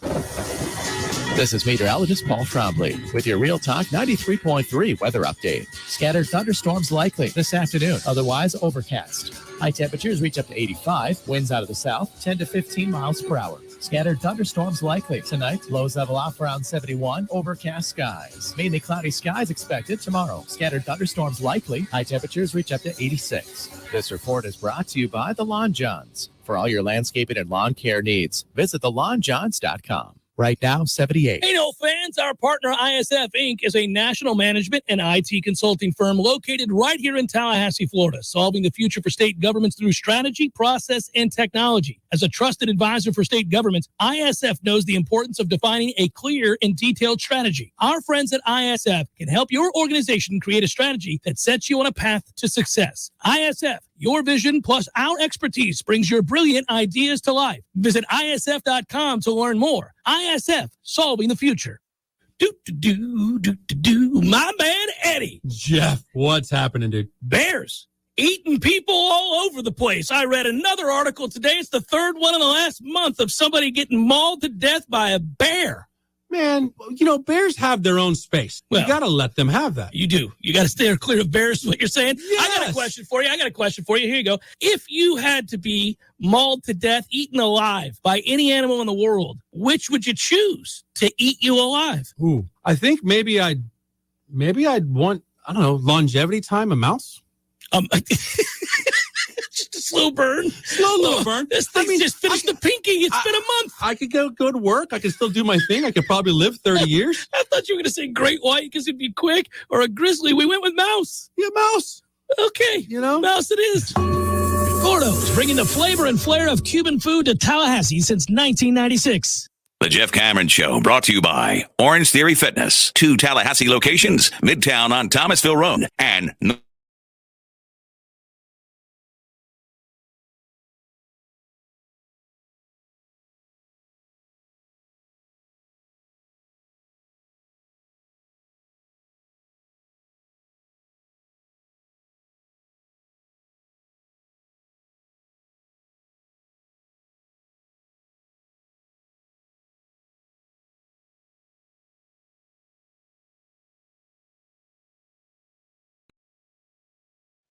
A bad feeling? In what way?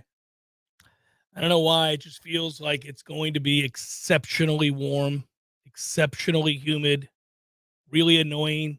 That rain in the middle of the day. You walk outside to do something. There's the steam rising up. You're like, man. That was always going to happen, but it feels like it's kicking in later, which means it's going to bleed into October. Bleed into the fall. Don't like it. I don't like it. Per last hour. It's officially summertime, so why are you still trying to get that pool into shape? Let's go. There's nothing wrong with asking for a little help from our friends at Terry's Pool Service. Your family is expecting to see a backyard paradise, and calling Terry's Pool Service will save your pool. Check them out. terryspools.net. terryspools.net. You can also give them a call if you want. 850-580-7334. You'll never know when you're going to need them. I'll tell you this. Recently, I helped out Mr. Lang here at his house with his cats. They're wonderful cats. I like them both. Anyhow, I went over to help them out, and I watched a baseball game. And you know what I did while I was watching that baseball game? I had a nice cold beverage watching the game, and then I walked out onto the patio because I wanted to get a good look at the pool. And Terry's Pools have done wonders for Mr. Lang. That pool was pristine. It looks incredible. Good job. I sat out there for a good hour and a half. You know the sad thing? Haven't been in yet. You haven't been in the pool? No, haven't been in. There was a window about a week where I could have gotten in there, and now it's raining every day. And as long as it's not, it's been lightning is your problem. I love being in the pool when it rains. Correct, but it's the lightning, and then it keeps the temperature way down because that's a deep ass pool, so it's quite chilly. So we'll get in there starting next week, though. It looks like 90s are back next week, so that's when we're hopping in. 5-star safety KJ Bolden saying that Florida State, well, I'll just read you the quote about his visit. It was great. Coach Norvell, the staff, Coach Sertan, Coach Fuller, they all show me great love up here. I definitely feel welcome here every time I come up. They always meet me at the door every time. They definitely rose their chances with me when I came down here. Definitely liking the school a lot right now for sure. FSU is a top 5 school. The 5th-ranked player in the country also went on to say that he's excited to come back and do his official visit during a game. I mean, you all know Florida State's my dream school, so even though they've started recruiting me like later on down the road, the love I have for the school couldn't go away. I'm definitely going to come down here again, probably going to be back for an official during the season. Might come back for the Miami game. Please do. Please do. That's good on 2 fronts. Number 1, atmosphere. Number 2, it's in November. Or as we like to call it around here, November. Number 3, probably going to beat that ass. Probably going to beat that ass.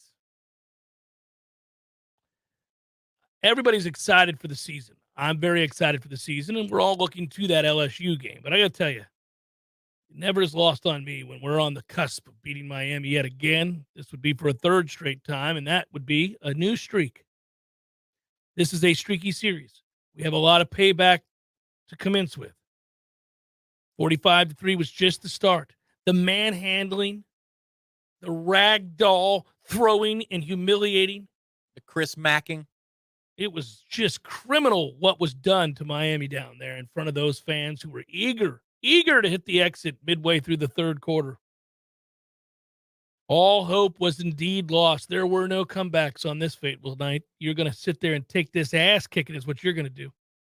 You take it again up here in Tallahassee. I believe a term I heard from a certain coach, unnamed, was that they'd helped us out a little bit there when it comes to us running the same concept over and over and over again. Well, they quit, and they quit early. That was a real early period in the game to just decide to give it up. Guys, this is the first date. I mean, you gotta make them work a little bit here. That was over. Up top, touchdown, stop, touchdown. Thanks for playing, bitches. Now we're gonna run on every play, and you're gonna wear it. That might be my favorite game in the series. It was emasculating. It was, yes, because it would be like you're at Cape Kennedy or whatever they call it now, and there's mission control, and you guys are going through Canaveral. That's old school calling it Cape Kennedy. Yeah, I don't know. But you go through the final check, and there's maybe 50 stages. Go, go, go. And it's stage 2. You know, where it go, stage 1, ball's kicked off. All right. Tim, over at the this desk, we've got a problem. Guys, we're gonna have to shut it down. Yeah. This is not a go. Houston, we are not a go. I've got a fault light, and we don't have anything. Yeah, they you don't get that very often. Houston, it's 14-3. Typically, you get that sort of combustible combination of quit, being thoroughly outplayed, longing, hope, withering, all that doesn't usually combine unless one of the teams is very good and the other's on probation. That's usually how that works in this series. When you get those kinds of lopsided events, 47-0, where you're like, oh, well, listen, they've been docked several scholarships. They've won 2 games this year. It ain't going to be much of a game. Doesn't usually happen in that situation. This was our version of, if you remember, I think it was under Al Golden, there was a Clemson-Miami game, which Miami started something on the field before kickoff, and the game was over within a quarter. So the bark was there before the game started, and then there was nothing for the actual 60 minutes. Mm-hmm. Yeah, they were proven to be fraudulent. We had one score, one stop, and you knew it. I think we did the watch along. Was it you and me? Yeah, it was a celebratory moment. We had a blast. Let's do some probables. Before we start, I want to thank my friends at Power Mill Training Academy, if I can say the word, powering performance. They equip, they motivate athletes Athletes focused on baseball, athletes focused on softball. They are given the specific tools to reach your potential. 45 years of experience, 2,000 plus alumni, 27 major leaguers. And it's not just for elite players. It's also for beginners and people who just want to get the most out of the experience of playing softball and baseball. They do have camps all summer long as well. So develop those strong fundamental skills. Make the game more fun for your youngster. Do so this summer at Power Mill Sports. Go to powermillsports.com to learn more, if you would. It's time for, how you say, with the pitching, probables? Pirates are never going to win another game. On and on we go. Getting tattooed by the sorry-ass Cubs, 8-3 in the 8th. Kyle Hendricks, Rich Hill. 5-3 Cincinnati. Maybe they'll never lose another game. My goodness. They lead the Rockies. Andrew Abbott, Jake Bird. Royals, Tigers, they're in the 7th. It is 5-2 Detroit. Brady Singer, Matthew Boyd, Mets, Strohs. Tommy, this is turning into a long season. Turning into. Tyler McGill on the hill for the Mets. They trail 2-0 in the 2nd. Christian Javier on the hill for the Astros. D-backs, Brewers, that game's going on as well. 0-0 in the 3rd. Zach Gallen, Julio Teheran. Cardinals and Nationals, Miles Mikolas. Yes. Trevor Williams. Braves, Phillies, A.J. Smith-Shawver. Aaron Nola. Mariners, Yankees, Luis Castillo, Johnny Brito. A's, Guardians, Paul Blackburn, and Gavin Williams. Gavin Williams making his first start of the year. Red Sox, Twins, Garrett Whitlock, Sonny Gray. Whitlock. Whip. Rangers, White Sox, Martin Perez, Michael Kopech. Dodgers, Angels, TBD, Shohei Ohtani. Hey, that guy's good. Padres, Giants, Yu Darvish, Ryan Walker. Orioles, Rays. That's already happened. Who won that damn game? Why is it not on the screen, Tom? I can't find it anywhere. You'll have to tell me. 7-2 Rays. There Ira is 30 miles outside of Tallahassee. Tyler Wells, Taj Bradley, Blue Jays, Marlins, Kevin Gausman, Sandy Alcantara, and that is a look at those that shall reside on the bump.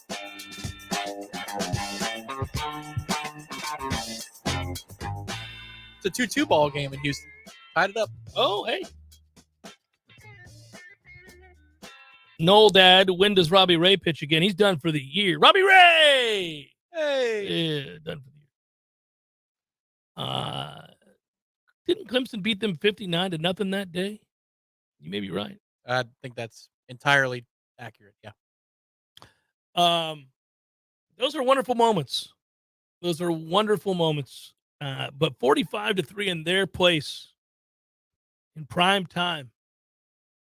I had the sense going into that game, Tom, that we'd get a good result, but I was a little nervous. I mean, because it matters when you're good and you're playing well that you got to get a win. And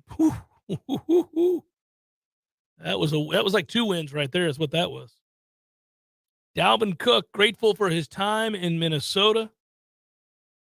On he goes. He tells Adam Schefter, I'm out. June 9th was the time that made him a free agent. Now it's revealed certainly he will not be back. There's all of that good stuff. Quote, it was something that I kind of anticipated coming out of the season, anticipated the move happening because the personnel and the way they were trying to take the team and get things done. So just so you know, Dalvin Cook has rushed for nearly 6,000 yards. He's scored 52 touchdowns in his career. He's gone to the Pro Bowl 4 times. He has no ill will or bad feelings towards the Vikings. Quote, the relationship between me and Kevin O'Connell, the head coach, Wesley, the GM, all of us, it's all love. I appreciate them for coming in and being the people that they were and asking and making sure that Dalvin Cook, the person, was okay every day that I walked into the building. They made sure of that. They're good people. So where do you think he goes? The Jets? Man. He said something to the effect of he really wants to play with Nuke Hopkins. So that could be New England. That would be strange. Yeah. He went on to say, look, I'm a 3-down back. I can run the ball outside zone, inside zone, whatever you need me to do. He's been really good. He's been really good. He's 99th in NFL history in all-time rushing yards already. It's pretty cool. Top 100 rusher all time. Yeah, so you think about this. He's got, I mean, he hadn't had a ton of injuries. He's built for, to handle.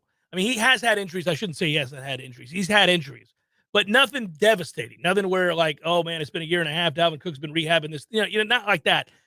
And his injuries have been with the shoulder mainly, the upper body. And he's always had that problem. Yep. Dating back to Jimbo saying you're just going to have to toughen up at some pain point. Tolerance, yeah. The shoulder has been the problem. The reason I bring that up is like if it's a knee or an ankle or an Achilles or something, like you can see the career winding down, but there's no reason to think he can't play for another 5-6 years, and those totals will be really high. I'd love to see him in Miami just because of the openings in that offense that he will have by nature of the two pass catching threats. That is a loaded offense. The quarterback is going to be the question for the Dolphins. But if you put Dalvin in the mix, he's going to have a lot of yardage without a whole lot of contact because of the threat of the pass game. Yeah, that's a fun division. About time. It was a boring division for 20 years. I will say the biggest question mark in Miami isn't just the quarterback, but a certain star receiver who's now under investigation on allegations of assault and battery at a Miami Beach marina. Hey, shocking! Tyreek Hill was violent towards another human being. You don't say. Piece of garbage. Maybe that's what the lead with Wake Up Warchant tonight at 6 p.m. on Warchant TV. 6 o'clock tonight, Warchant TV. Wake Up Warchant. Those boys are good. It'll be fun. Tune in, will you? We'll be back with you tomorrow. Good work, Tom. Be well, everybody. Thanks for listening. Peace.